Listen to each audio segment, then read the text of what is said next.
Hello students, welcome to our channel physics with PS. और अपन class 12th physics का chapter start कर रखा था करंट इलेक्ट्रिसिटी।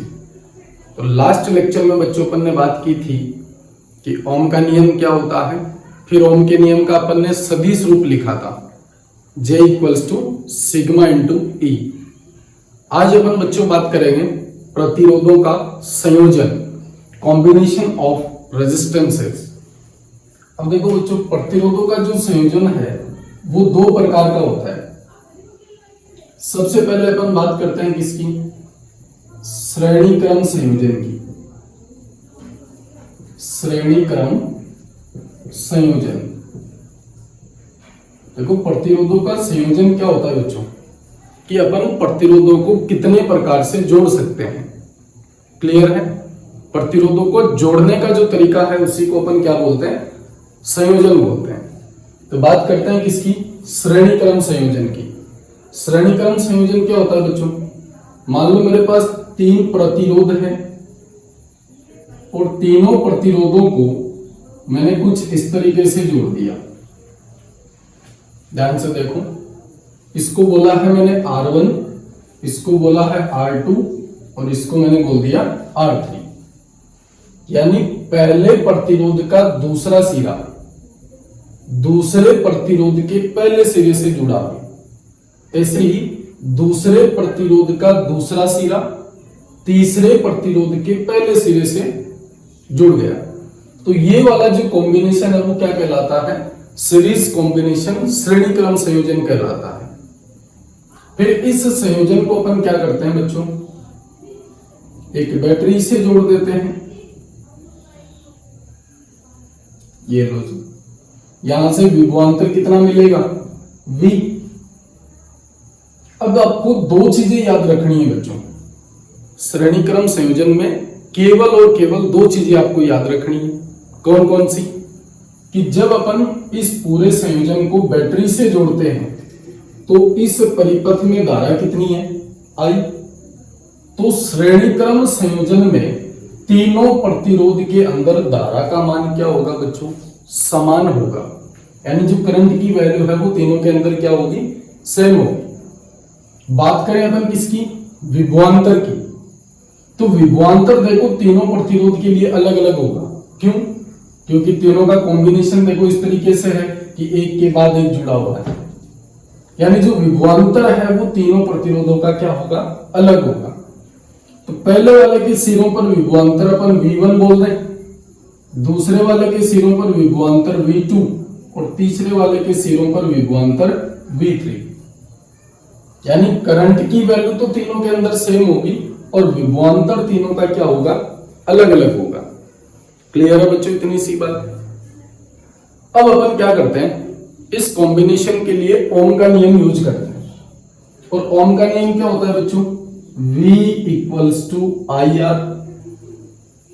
तो सबसे पहले R1 प्रतिरोध के अंदर विभवांतर देखो कितना आ जाएगा? V1 I into R1। क्योंकि धारा तो सब में सेम ही रहेगी I, तो पहले वाले के अंदर विभवांतर कितना हो गया? V1 equals to IR1। ऐसे ही दूसरे की बात करें अपन V2, तो ये कितना हो जाएगा बच्चों? IR2। ऐसे ही तीसरे प्रतिरोध की बात करें तो I इंटू R3 और ये हो गया अपना थर्ड। बोलो क्लियर है? अपन ने कहा तीनों प्रतिरोधों के अंदर धारा का मान तो समान रहेगा और विभवांतर है वो तीनों का अलग अलग। तो अपन ने तीनों के अंदर विभवांतर निकाल लिया। अब अपन क्या करते हैं बच्चों? इसके लिए एक तुल्य परिपथ बनाते हैं। तुल्य परिपथ। तुल्य परिपथ क्या होता है? अपन इन तीनों प्रतिरोधों को मिलाकर एक प्रतिरोध बना लेते हैं। जैसे ये प्रतिरोध हो गया, इसको अपन ने बैटरी से जोड़ा।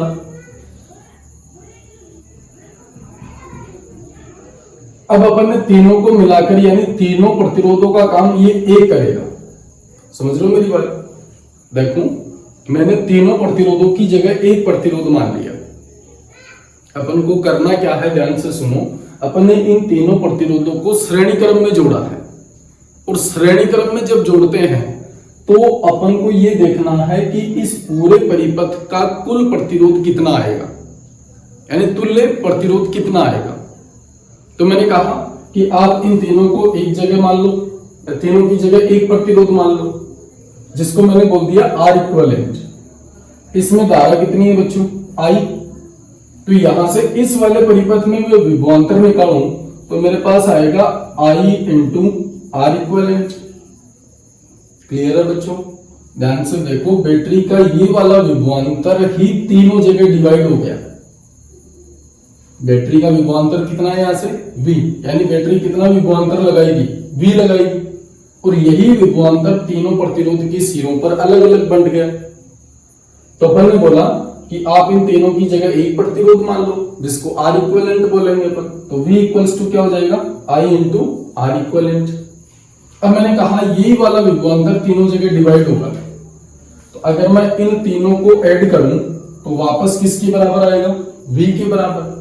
तो इनको ऐड कर दो, आपके पास क्या बनेगा, V1 plus V2 plus V3 equals to, इन सब में I कॉमन आ जाएगा, तो ये तो बन गया R1 plus R2 plus R3, और V1 plus V2 plus V3 इसकी जगह ये वाली वैल्यू रख सकता हूं क्या, I into R equivalent equals to I R1 plus R2 plus R3।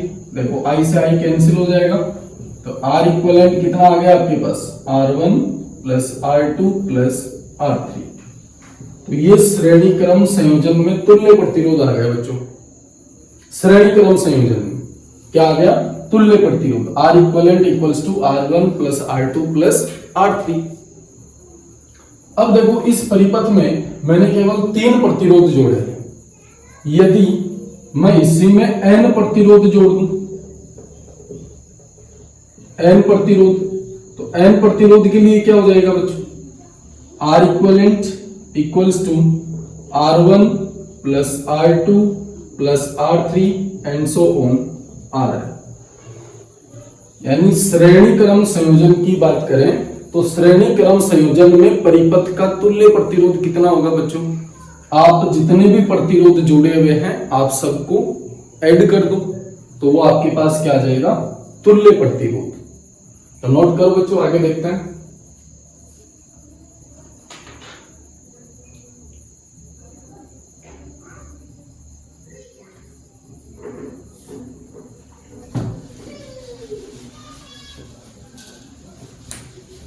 देखो प्रतिरोधों का संयोजन बहुत आसान है बच्चों, प्रतिरोधों का संयोजन बहुत आसान है।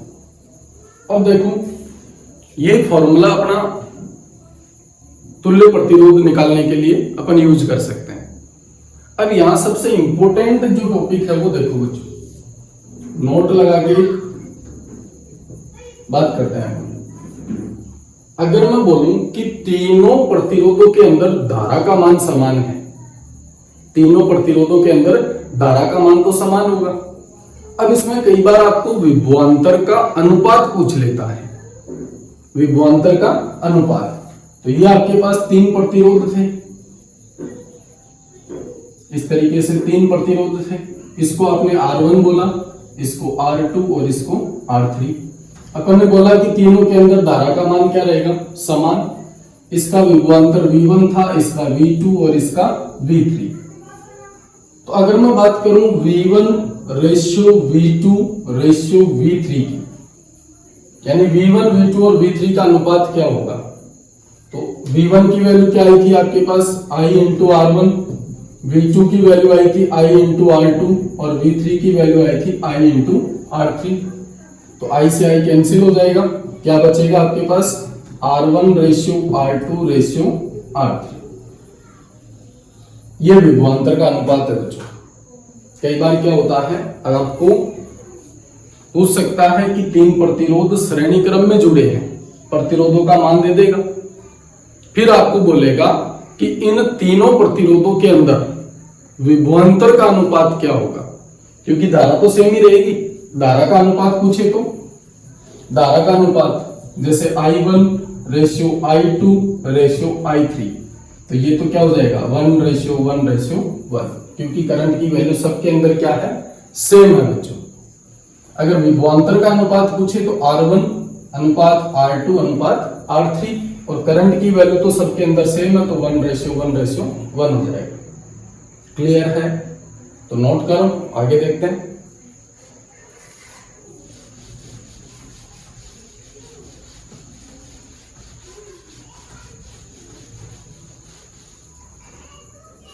चलो अब अपन बात करें कि यदि परिपथ में जुड़े सभी प्रतिरोध समान हो, सभी प्रतिरोध कैसे हो? समान हो, यानी सभी का प्रतिरोध समान हो। जैसे सबका प्रतिरोध R बोलते हैं अपन, तो R इक्विवेलेंट कितना होगा बच्चों? इसको लिख सकते हैं अपन N इंटू R। जैसे R1 R2 R3 सब क्या है? R ही है, सबकी वैल्यू सेम है, तो अपन R इक्विवेलेंट क्या लिख सकते हैं? N into R। चलो बच्चों, ये था अपना श्रेणी क्रम संयोजन। अब क्वेश्चन देखते हैं इसका।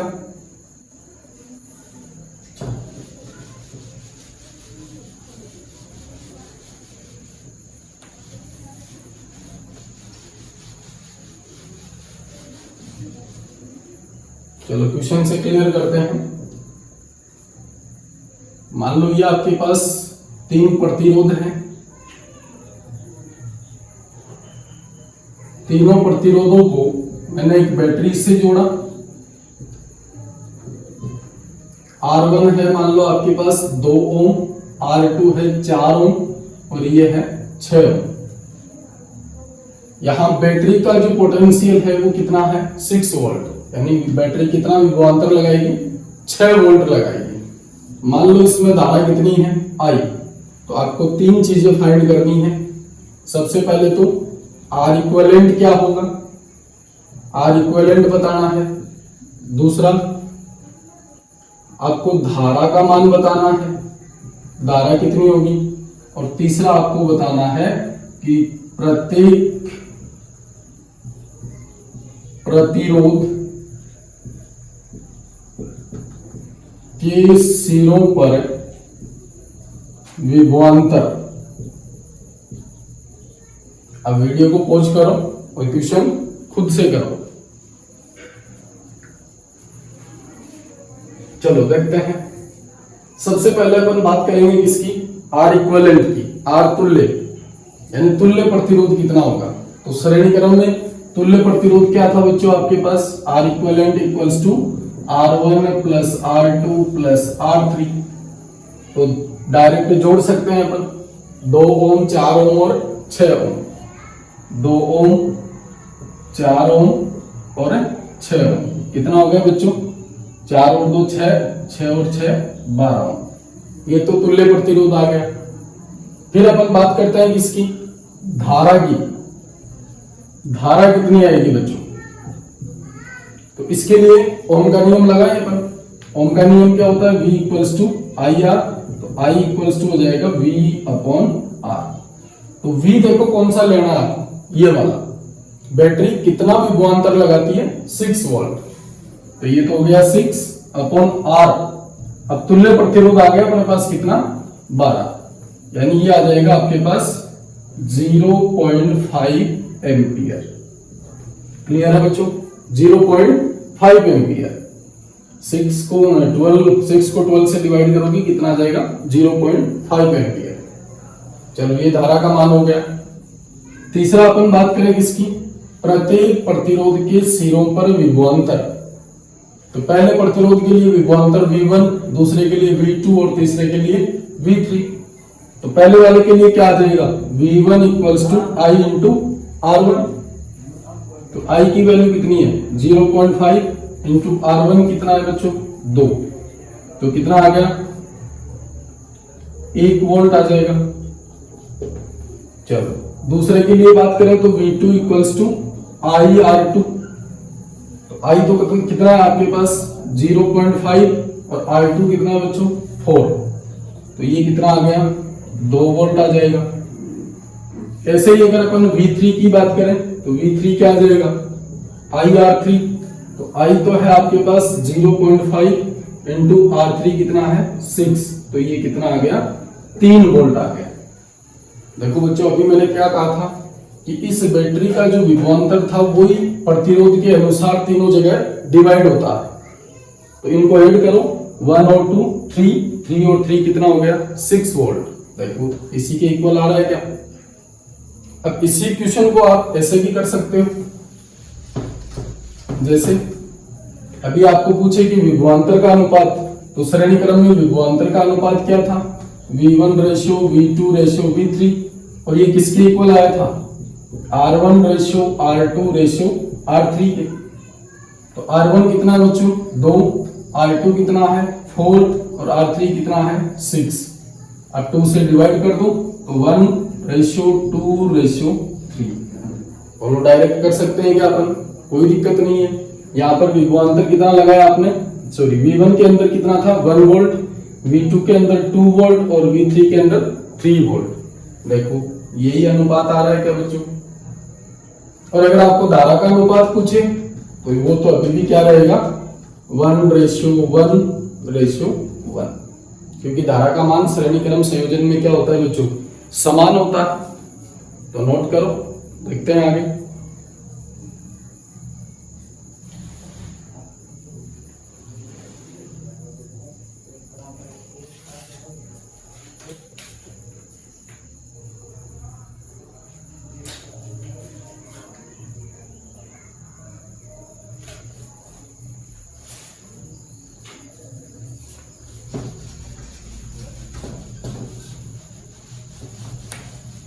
ये था बच्चों प्रतिरोधों का श्रेणी क्रम संयोजन।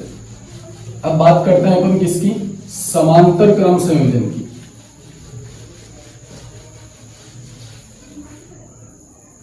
प्रतिरोध को दूसरे कैसे जोड़ सकते हैं, दूसरे तरीके से, जिसको बोलते हैं अपन समांतर क्रम संयोजन। समांतर क्रम संयोजन पैरेलल कॉम्बिनेशन, पैरेलल कॉम्बिनेशन।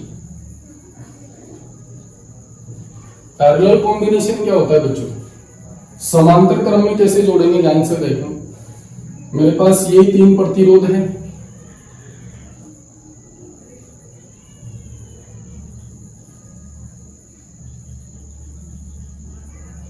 तीनों प्रतिरोधों को मैं कुछ इस तरीके से जोड़ता हूं, ध्यान से देखना।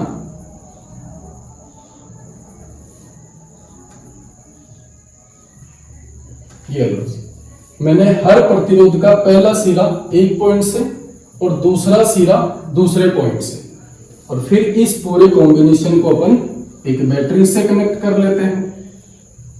ये प्लस माइनस और ये V वोल्ट। इस प्रतिरोध को मैंने बोला है R1, इसको बोला है R2, इसको बोला है R3। अब देखो बच्चों ध्यान से, अगर इनकी बात करें अपन तो देखो R1 प्रतिरोध का भी एक सिरा इस वाले पॉइंट से जुड़ा हुआ है और दूसरा इस वाले से। R2 का भी एक सिरा यहां पे जुड़ा हुआ है, एक सिरा यहां पे। ऐसे ही R3 का भी एक सिरा यहां पे जुड़ा हुआ है, एक सिरा यहां पे जुड़ा हुआ है। अब मान लो बैटरी यहां पर जो विभवांतर उत्पन्न करेगी वही विभवांतर से इन तीनों का होगा, यानी अपन तीनों के लिए विभवांतर कितना बोल सकते हैं V। देखो सब जितने भी प्रतिरोध हैं सबका एक सिरा एक पॉइंट के साथ और दूसरा सिरा दूसरे पॉइंट पे जुड़ा हुआ है, यानी यहां पर जो बैटरी विभवांतर उत्पन्न करेगी वही विभवांतर सबके लिए होगा। क्लियर है बच्चों। तो अपन ने बोला कि प्रतिरोध जो तीनों प्रतिरोध हैं उनके सिरों पर विभवांतर कितना हो गया V। अब विभवांतर सेम है तो अब आपके पास धारा का मान बदल जाएगा प्रतिरोध के अनुसार। तो मान लेते हैं कि इस वाले बिंदु पर या परिपथ में धारा कितनी है I, और इस वाले बिंदु पर ये धारा देखो तीनों के अंदर डिवाइड हो जाएगी। तो इसके अंदर तो बोल दो I1, इसके अंदर बोल दो I2 और इसके अंदर बोल दो I3। I1, I2 और I3। अब अपन क्या करते हैं, ओम के नियम से I1, I2, I3 की वैल्यू निकालते हैं। तो V इक्वल्स टू होता है आपके पास I इंटू आर, तो I इक्वल्स टू हो जाएगा V अपॉन आर। तो यहां से देखो I1 कितना आएगा बच्चों, V अपॉन R1। देखो विभवांतर तो तीनों के अंदर सेम है, तो I1 इक्वल्स टू आ गया V अपॉन R1। ऐसे ही I2 क्या आ जाएगा, V अपॉन R2। ऐसे ही आप I3 की बात करो तो ये हो जाएगा V अपॉन R3। ये लो जी, तीनों प्रतिरोधों के अंदर धारा का मान निकाल लिया अपन ने। अब सेम काम वही करते हैं। देखो ये वाली धारा कितनी थी I, और यही आगे जाके तीन भागों में बट गई। तो अगर अपन इन तीनों को ऐड करें तो I1 plus I2 plus I3, तो ये किसके इक्वल आ जाएगा, I के इक्वल। अब वापस से अपन वही काम करते हैं, तुल्य परिपथ बनाते हैं, और तुल्य परिपथ क्या हो जाएगा, इसका अपन जो प्रतिरोध है उसको R इक्विवेलेंट बोल देंगे। R इक्विवेलेंट बोल देंगे तो यहां पर देखो करंट कितना है I, तो I की वैल्यू यहां से कितनी आएगी, V अपॉन R इक्विवेलेंट। अब देखो I1 plus I2 plus I3 की जगह बोल दो आप I, और I की वैल्यू अपन कितनी रख सकते हैं, V अपॉन R इक्विवेलेंट। तो V upon R equivalent equals to क्या हो जाएगा बच्चों, V upon R1 plus V upon R2 plus V upon R3। इन सब से V कॉमन ले लो, कॉमन लेके V से V कैंसिल हो जाएगा, तो 1 upon R equivalent equals to कितना आ गया, 1 upon R1 plus 1 upon R2 plus 1 upon R3। ये आपके पास समांतर क्रम संयोजन में तुल्य प्रतिरोध आ गया। तुल्य प्रतिरोध 1 upon R equivalent equals to 1 upon R1 plus 1 upon R2 plus 1 upon R3।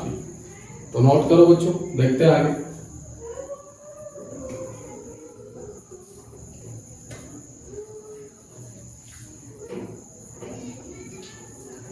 चलो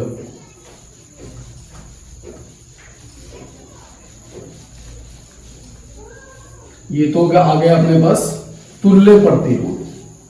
अब इसमें भी देखो वही चीजें अपने को देखनी है। इसमें विभवांतर तो सेम था, धारा का मान अलग अलग है।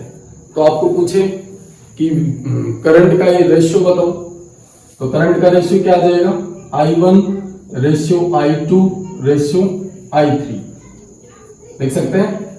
और ये किसके इक्वल आया था बताओ, V upon R1 plus V upon R2, sorry ratio लिखना है ना, V अपॉन R3। तो V से V कैंसिल हो जाएगा, I1 रेशियो I2 रेशियो क्या आ जाएगा, 1 upon R1 ratio 1 upon R2 ratio 1 upon R3।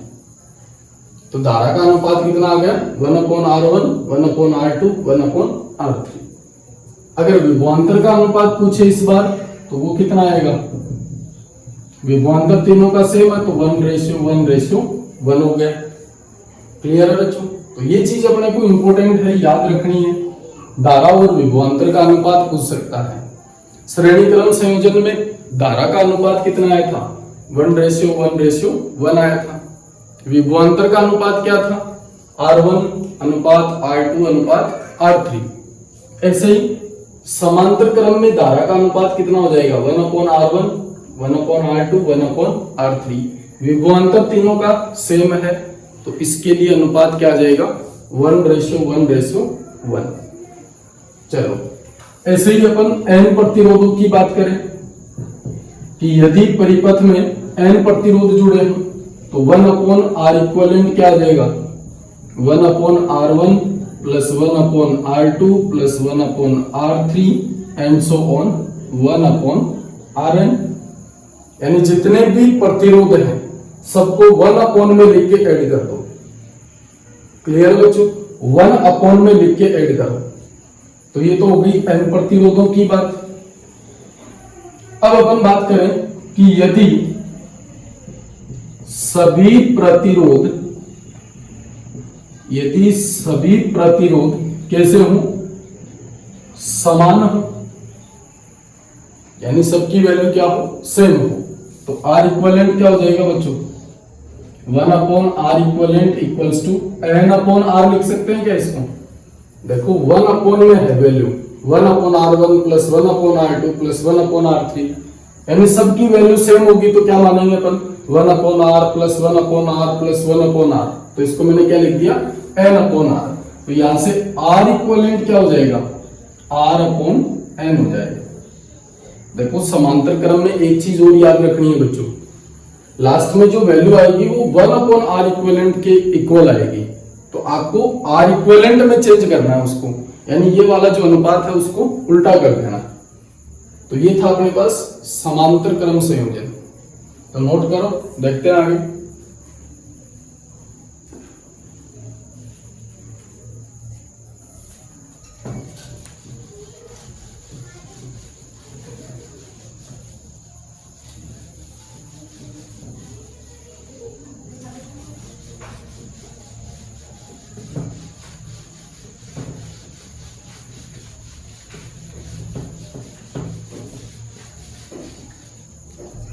चलो इसको भी अपन एक ट्यूशन से समझते हैं।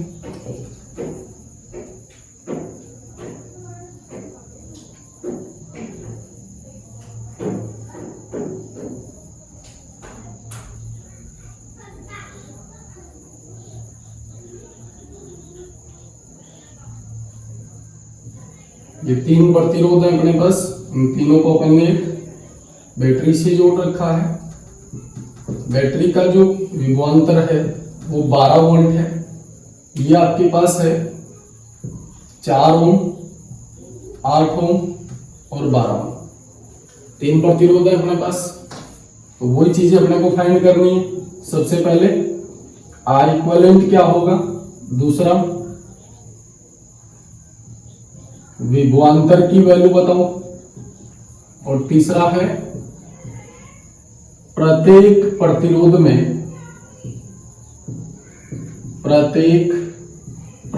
में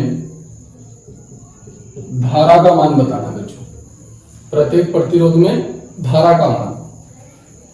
तो वीडियो को पॉज करो और सॉल्यूशन करो जल्दी से फटाफट। तो सबसे पहले तो अपन बात करते हैं किसकी, आर इक्विवेलेंट की। आर इक्विवेलेंट क्या था बच्चों, श्रेणी क्रम समांतर क्रम में 1 upon R equivalent equals to 1 upon R1 plus 1 upon R2 plus 1 upon R3। तो देखो R1 की वैल्यू कितनी है 4, तो 1/4 प्लस R2 कितना है 8, तो 1/8 प्लस R3 कितना है 12 ओम, तो 1 अपॉन 12। एलसीएम कितना आ जाएगा बच्चों, एलसीएम बताओ, 24 आ जाएगा क्या? तो देखो 24 नहीं आएगा बच्चों, 8 से डिवाइड नहीं होगा।